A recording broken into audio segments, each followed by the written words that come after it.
Welcome, everyone, to a celebration of the lives of three brothers of ours, three great souls in the legacy of a human life. Reverend Dr. Martin Luther King, Dr. Malidoma Patrice Somé, and Archbishop Desmond Tutu. We, across the world, celebrate Reverend Dr. Martin Luther King today. It's his day, but I know that he would be dancing in heaven to think of us celebrating him with Malidoma and Desmond Tutu. Martin Luther King was a visionary. He was a passionate preacher, a powerful spiritual leader of a movement who fought to end racism, the apartheid he'd experienced in his own country, because he was born and raised in the South, but not the deep South. He was the son of two generations of prominent preachers in Atlanta from a prestigious, intellectual, upscale family. And he gave it all up to go down to the deep South.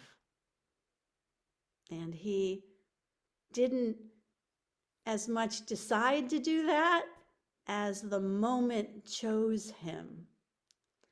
And he became the chosen leader of the movement to end racialized oppression of all people of color.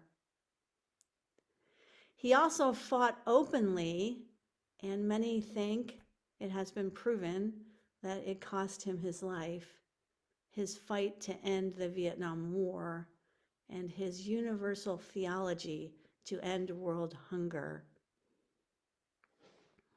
And he did it all with the power of ahimsa, love, agape, this teaching that he said must be held, that nobody, he said, can bring us down so low as to make us hate them.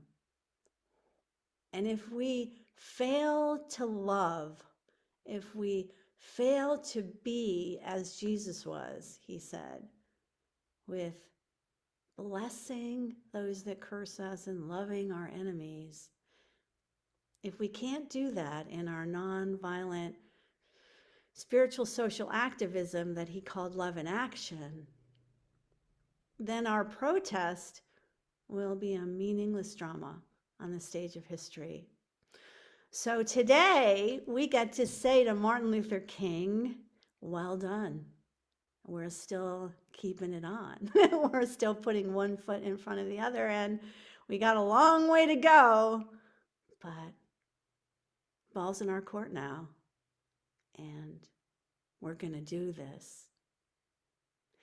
And we're still remembering you, still remembering your legacy today as we open and we start with a song by Larry Smith and Christine Cordone that speaks to our intention and to that movement that you lived, but also this movement that we're in right now.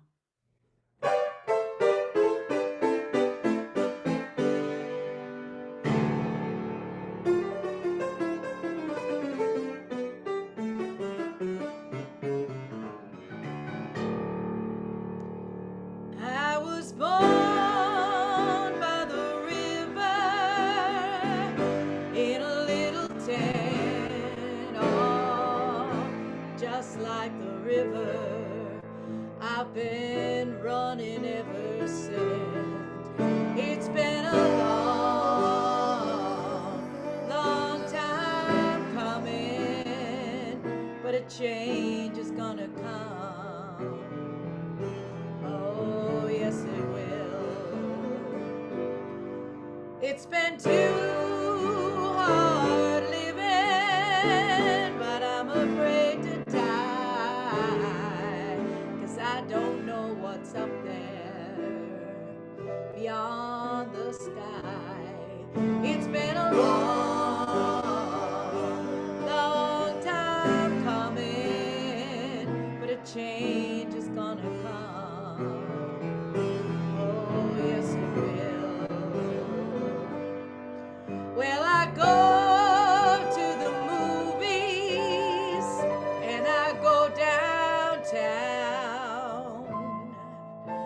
Somebody keeps telling me, don't hang around. It's been a long, long time coming, but a change is gonna come. Oh, yes, it will. Then I go to my brother, and I say, brother, won't you help me, please? But he winds up knocking me back down on my knees. There have been times that I thought I couldn't last this long, but now I know I can carry on. It's been a long, long time coming, but a change is gonna come. Oh, yes, it will.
Then I go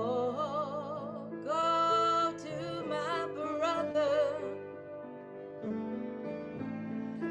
I ask, brother, won't you help me, please? But he winds up knocking me back down on my knees. There have been times when I thought I couldn't last this long, but now I think, yeah, I can carry on. It's been a long, long time coming, but a change is gonna come. Oh, yes, it will. It's been a long, long time coming, but a change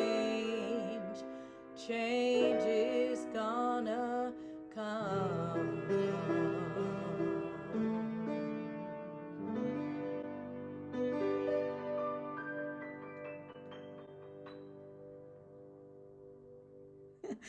Wow. Thank you so much for our invocation and song. A change is coming. And we're here to take that next step. And that beautiful song is just the tone that I wanted for today. I was sharing with my friends when we were doing our sound check that I didn't want today to be like a funeral dirge, I wanted it to be a celebration because that's what Martin Luther King wanted. He wanted, here's this really great book, Radical King, and it has commentaries by Cornel West, and it has a lot of Martin Luther King's speeches in it. And his very last speech, he told us the day before he died, he told us how he wanted to be remembered. And how he wanted to be remembered if he died, because he said he'd been to the mountaintop and he was going to the promised land. and he was not afraid to die. But he said if somebody would mention his name again after he died, he'd want them to say something like, Martin Luther King Jr. tried to give his life to serving others. He'd like for somebody to say that Martin Luther King Jr. tried to love somebody, and that he tried to be on the right side of the war question, and that he tried to feed the hungry and visit those in prison. He'd want us to say that he tried to love and serve humanity. I'll read you more about what he wanted us to say about him later. But now I want to talk about somebody who similarly gave his life to serve a greater good. Dr. Malidoma Patrice Somé died recently, and he was a West African shaman, the last living shaman of his stature. He was an anthropologist, an educator, a father, a husband, a beloved son and grandson, an international teacher, and a survivor of Jesuit Catholic boarding school. And he was one of the most joyous, kind, and loving people I have ever met. He radiated joy and acceptance of others. He was born in the Dagara community of Dano, Burkina Faso in 1956, and he passed on December 9th. At age 4, he was taken from his family and his beloved Dagara community to a Jesuit boarding school where he was given an abusive education by priests who were training him to become a priest. And he endured 16 years of physical, sexual, and emotional abuse and escaped when he was 20 years old, walked back to his village, and upon his return, nobody but his own mother recognized him, and they were afraid of him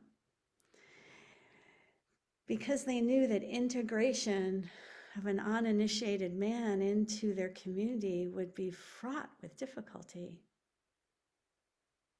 But the elders allowed him to be initiated with a much younger group of boys. And then they sent him to be educated in the West. And Malidoma, he was not happy to be sent away again, but he held 3 master's degrees and 2 doctorates from the Sorbonne and Brandeis University. And he lived his name, Malidoma, which means friends with the enemy or friend with the stranger, and believed his destiny was to come to the West and promote understanding between Western and African cultures. And he did this with the most amazing creativity and patience and humor. His joy, his ability to forgive, love, and shine his light on all people lifted us all up. And here is one of the things he would always say. I know that the flame of the ancestral wisdom of Africa that I have continued to bring to the West is burning brightly now. And my ancestors, he would say, have endless creativity to keep that flame burning brightly. So now I would like to take a moment for us to go inside and to be still for a moment. And like Malidoma taught us, to take some radical forgiveness into our hearts and to forgive ourselves and everyone else for anything and everything that may have been done intentionally or unintentionally to harm us or anyone else. This is so important. It is in the legacy of all three of these great souls, this capacity to forgive. Let's be still just for a moment and see if there's anything that comes up for us, any image, face, moment in time, something that we need to let go of.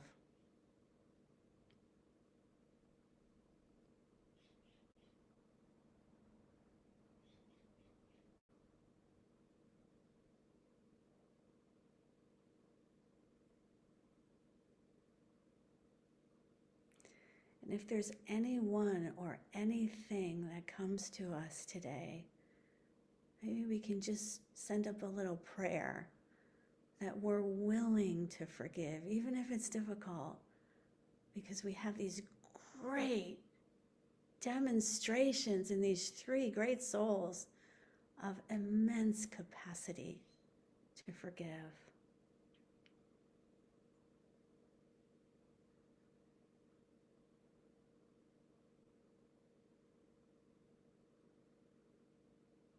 I forgive everyone.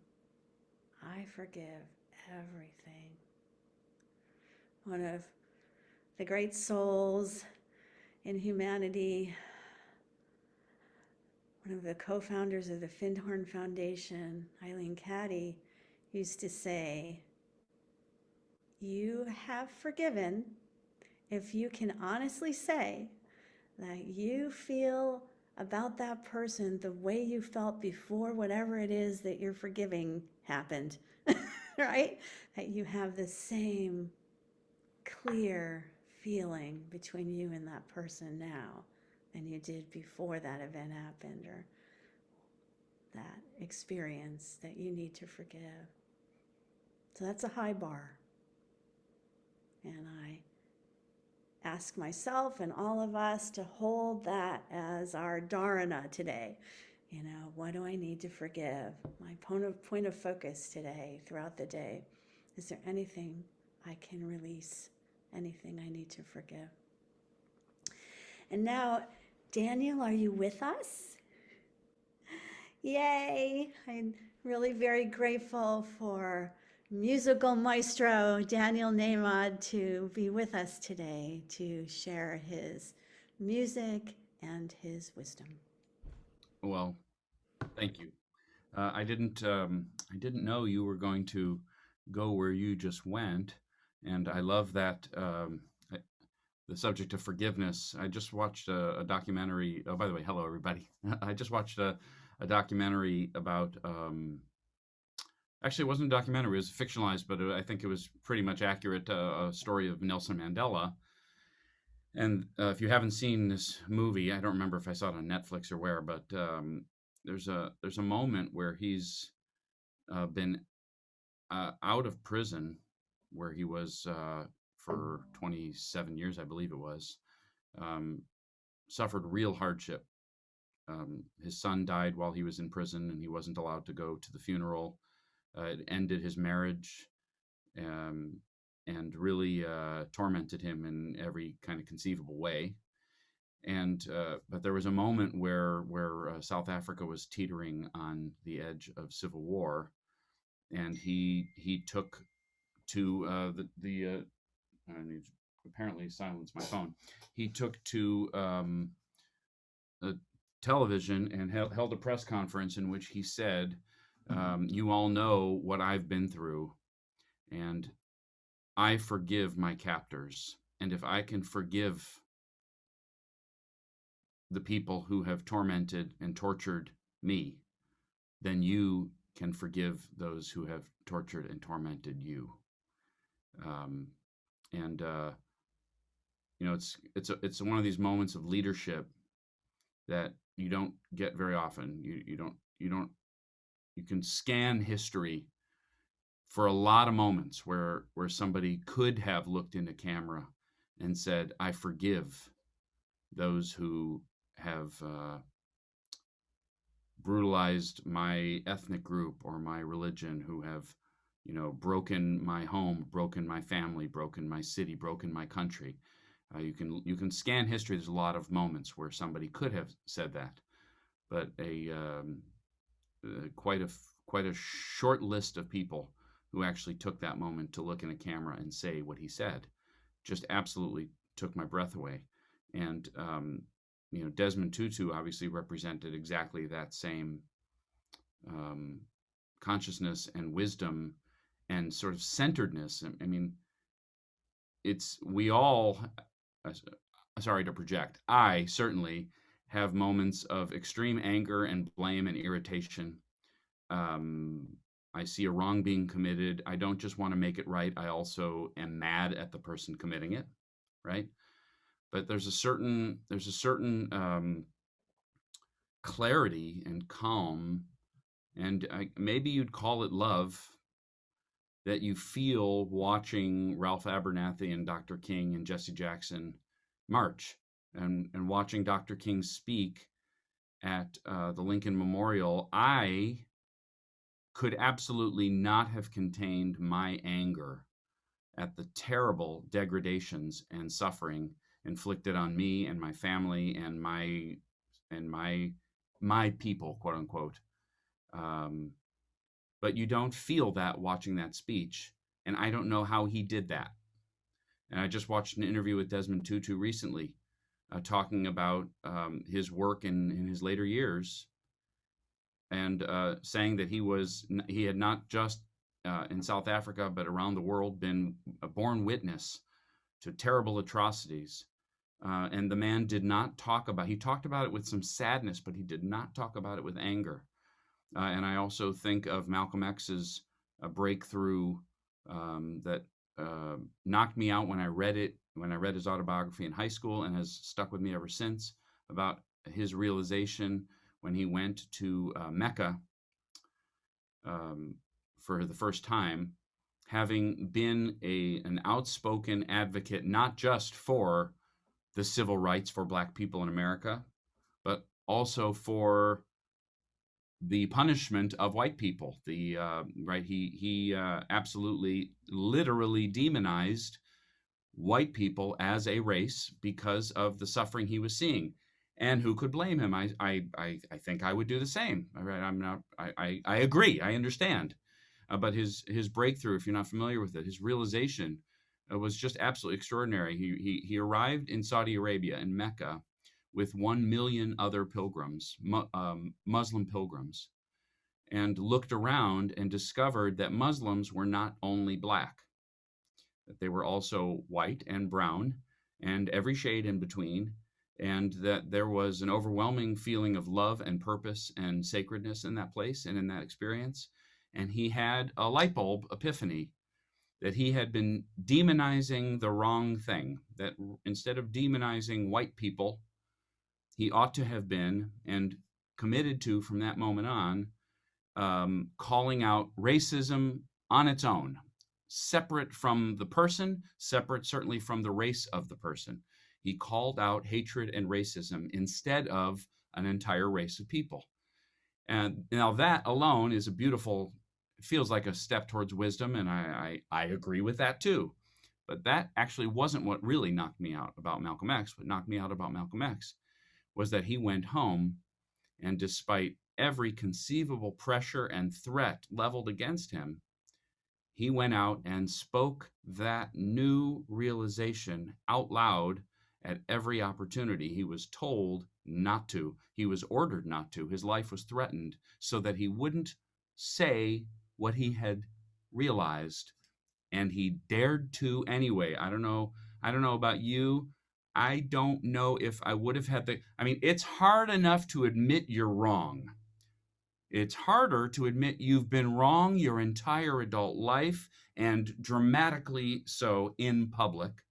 But to admit you're wrong and have been wrong on pain of death, and it is literally what ended his life, that to me is the kind of heroism I cannot relate to, cannot understand, cannot project myself onto that story at all.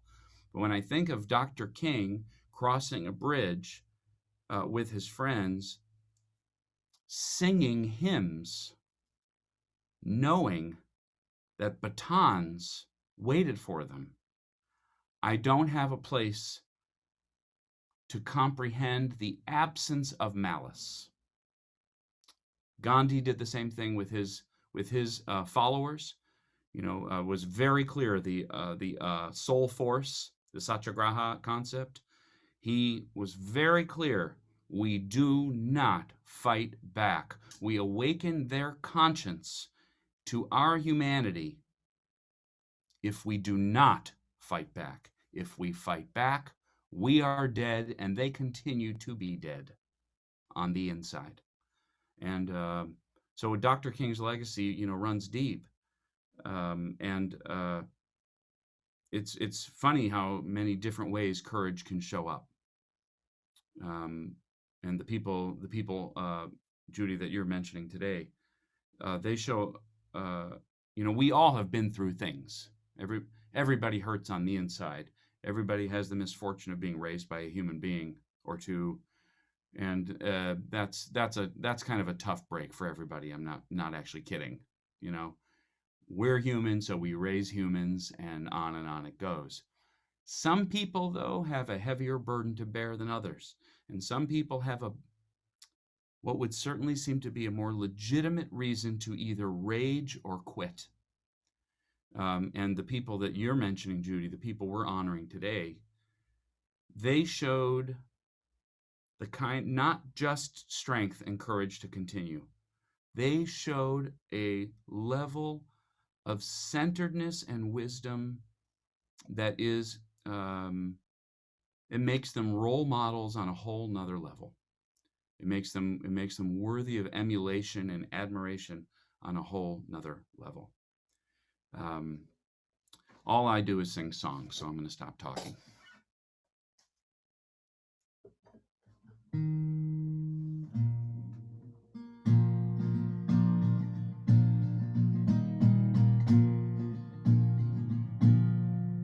With a hammer and nail, I can build most anything. A treehouse for children, or a courthouse for judging. With a hammer and nail, I'll build a bank or a prison, a stage for musicians, or a skyscraping building. With a hammer and nail, a family on the street, the one you hardly see, can finally find a home.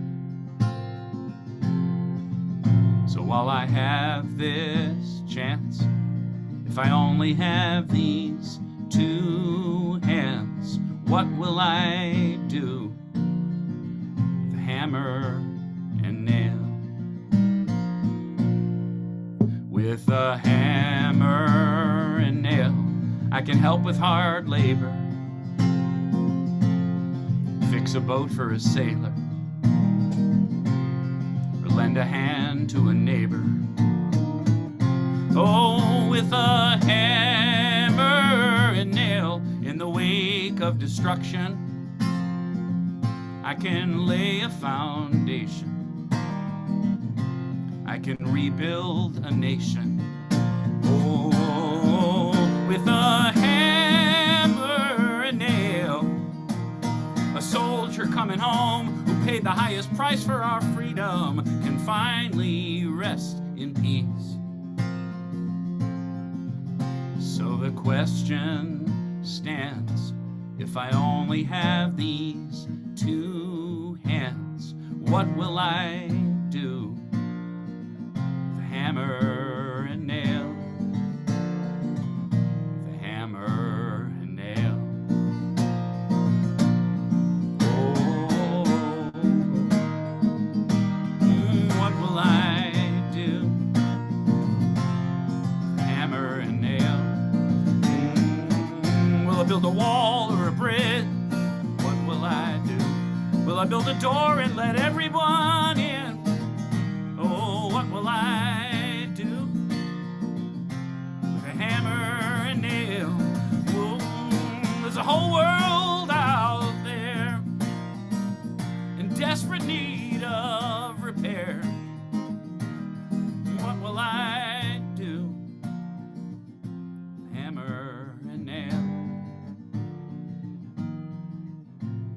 the time has come, will I have shown my son what one man can do with a hammer and nail.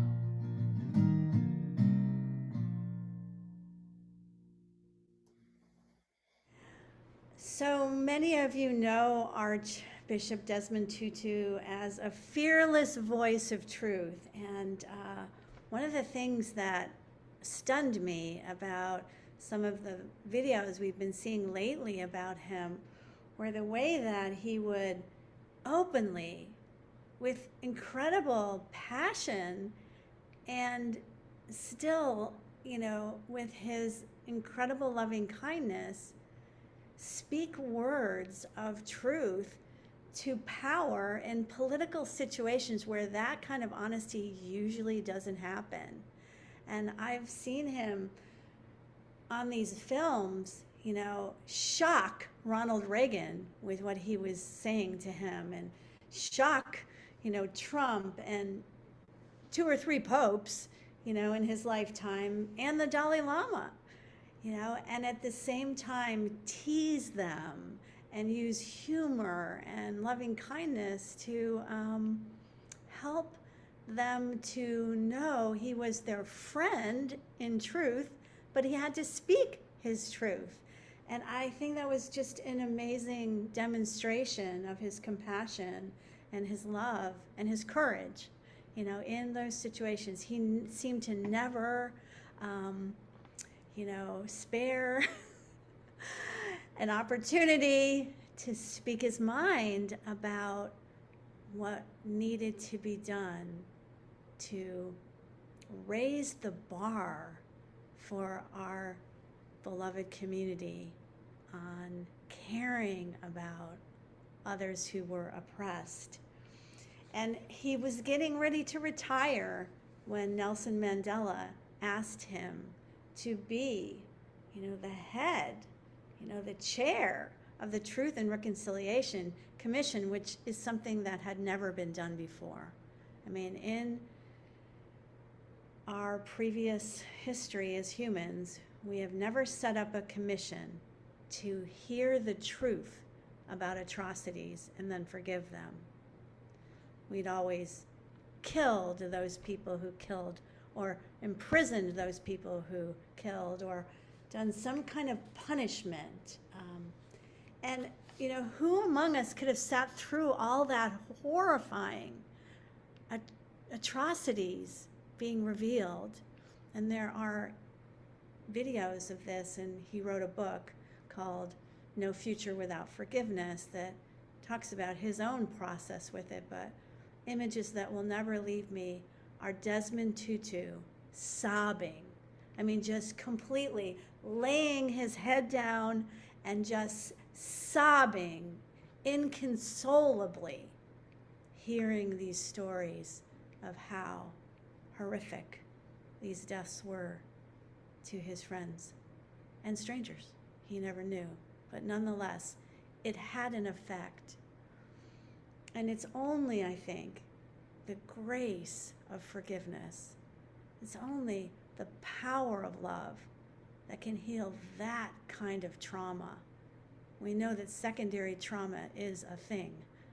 Actually listening to and seeing pictures of other people being harmed, it has a physiological and emotional effect on us. So it took work for Desmond Tutu to forgive and to become this childlike love fest on 2 feet that he became in his later years, just showering his joy on the world. So I just wanted to say that, Daniel, before you said your next song. Well done, Desmond Tutu. Well done. We know that you entered into the joy of the Lord well before you passed to the other side recently, and we love you.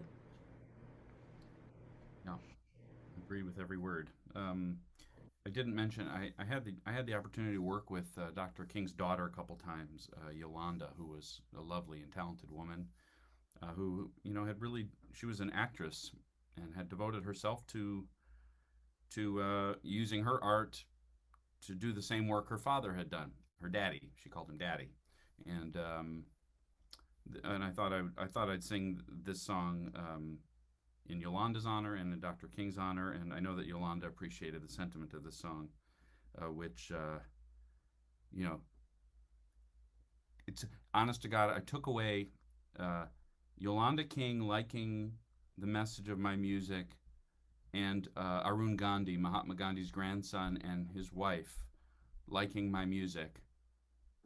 Honest to God, I refer to it in my mind. It reassures me that I'm on the right side of history. Do you know what I mean? Like I take comfort from it, not as name dropping. Just I figure if Gandhi and King like one power, then I must be onto something. You know, that's saying something worthwhile for the long term. I don't know if that sounds shallow, but that's how it felt to me, how it still feels to me. So one more song. Thanks, Judy, for the time.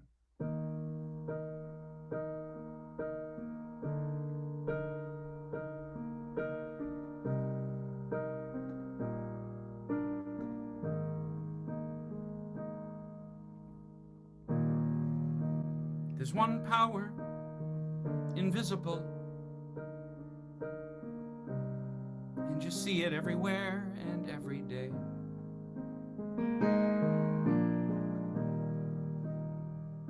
One power indescribable,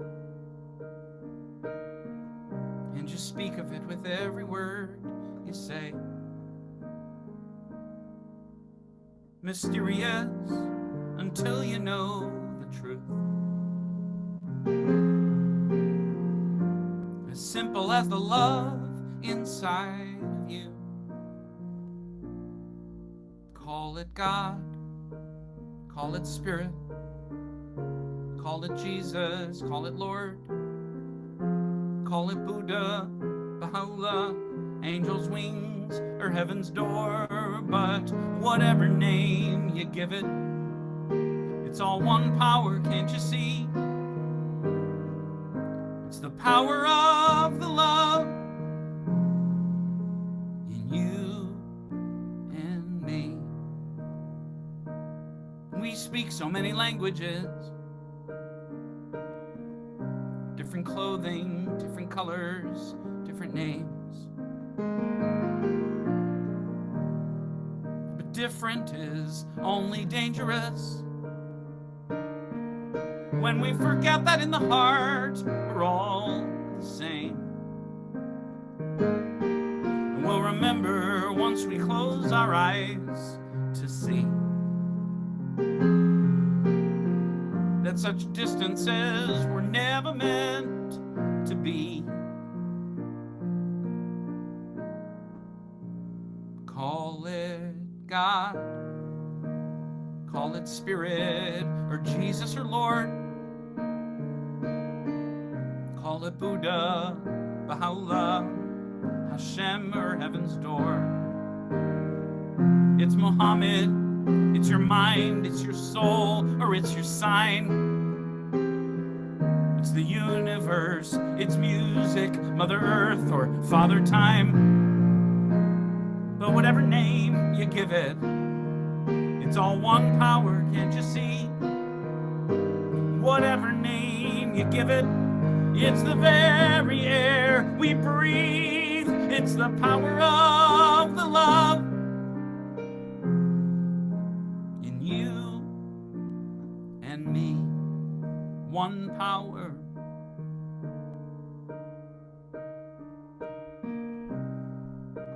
One power is what we are. It's the moment of creation. It's an everlasting peace. It's the freedom of forgiveness. It's the sweetness of release. It's the joy of inspiration. It's the sunshine on your face. It's the birthright of all nations. It's the boundlessness of space. It's the beauty of a baby. The serenity of sleep. It's the anger we be abandoned. For it's love that's most deep. It's one power. Oh,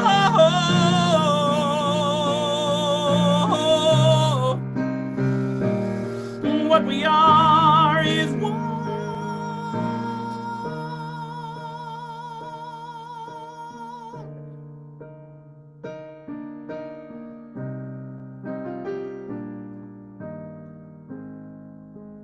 It's the power of the love that lives forever in you and me. It's the power of the love in you and me.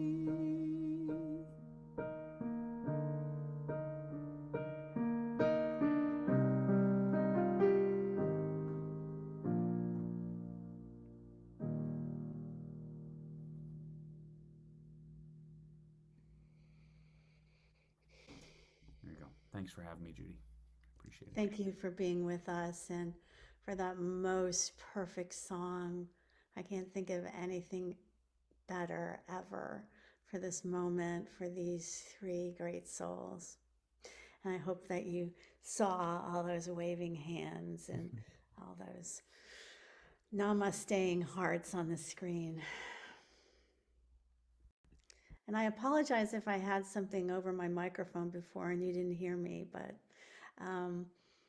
I'd like to speak again the words of how Martin Luther King, some of them, how he wanted to be remembered on the day he died. I want you to say on that day that I did try in my life to love and serve humanity. I want you to say that I was a drum major, that I was a drum major for justice, that I was a drum major for peace, I was a drum major for righteousness, and all of the other shallow things will not matter. I won't have any money to leave behind. I won't have the fine and luxurious things of life to leave behind. But I just want to leave a committed life behind. And that's all I want to say. If I can help somebody as I pass along, if I can cheer somebody with a word or a song, if I can show somebody he's traveling wrong, then my living will not be in vain. If I can do my duty as a Christian ought, if I can bring salvation to a world once wrought, if I can spread the message as the masters taught, then my living will not be in vain. And so again we say, and maybe you can all say that with me, to Martin Luther King, to Malidoma to Desmond Tutu, like they said to the prophets of old, well done, good and faithful servants, enter into the joy of the Lord. Well done. Encore, encore. And now I would like to introduce you to our beloved teacher and Sufi and her beautiful musicologist background brings such joy of music to life. I call on Aliela Gorsalechik, I don't know if I'm saying that right, and I apologize, to bring us now her spiritual wisdom and song. Thank you so much, and greetings of love to all of you. As it was said in a beautiful song right now, in a Daniel's song, love is the only power. And yes, Martin Luther King was a great warrior for justice and freedom, but when the great souls fight for justice, there's always love behind it. They want to see their people happy. So it was all the times. And I think today we're celebrating and dedicating our gratitude for these three beautiful souls, and each one of them was a living embodiment of great spiritual principle to love, serve, and remember. It was said by another beautiful teacher, Nim Karali Baba. It means love everyone, serve everyone, and remember God. So let's dedicate this beautiful song with a memory to these great souls who brought so much love to our world.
To love, to serve, and to remember.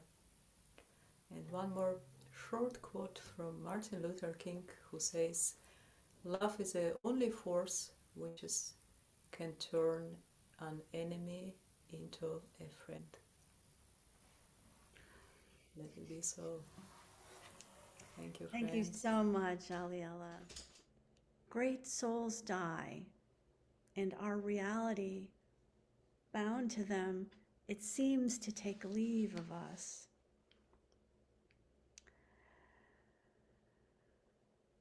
And when great souls die, after a period of time, slowly and always irregularly, peace blooms. And we're never the same again. Our senses restored whisper to us, they existed. They existed. We can be and be better, for they existed.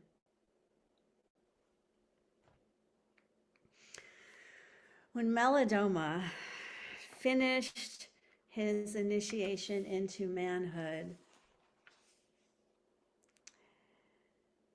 an invisible force, a group of singers intoned the song of light. And so I don't know the melody and I can't sing it, but I want to speak it because this is an initiation for Malidoma, as it was for Desmond, as it was for Martin, into the fullness of their new lives in spirit. O light of burning fire, clean the mud of the night that sticks to the lids of my sight.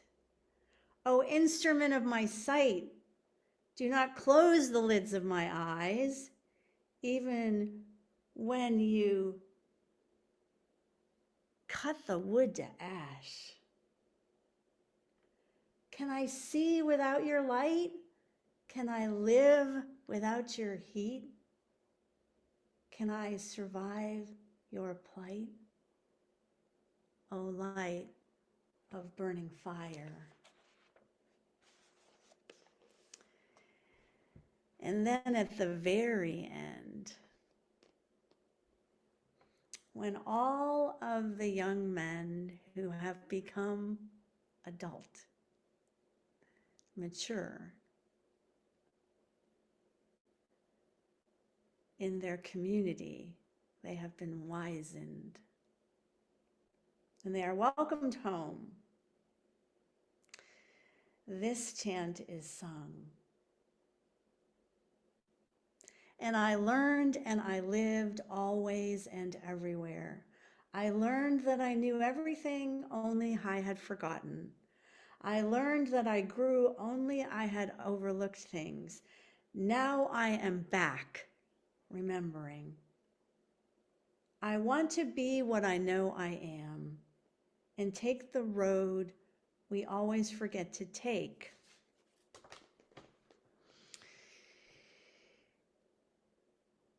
Because I heard the smell. That is something unique to his culture. Hearing smell and tasting sound. I heard the smell. And I want to be what I know I am. And take the road we always forget to take, of the things forgotten. Because I heard the smell and my belly was touched. That's why I had a date in the bush. That's why I had a date with the hill. That's why I had a date with the world under. Now, Father, Mother, Spirit, I'll take you home. I am back.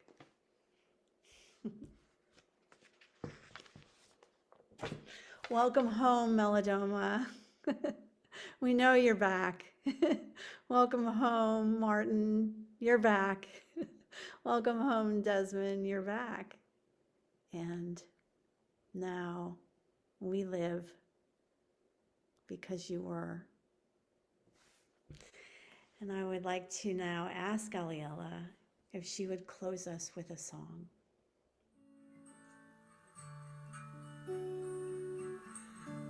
Följ dig själv, då blir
behind all love. Love is behind all beauty, and beauty behind all love. Love is beauty, and beauty is love. Love is beauty, and beauty is love. Love is behind all beauty, and beauty behind all love. Love is behind all beauty, and beauty behind all love.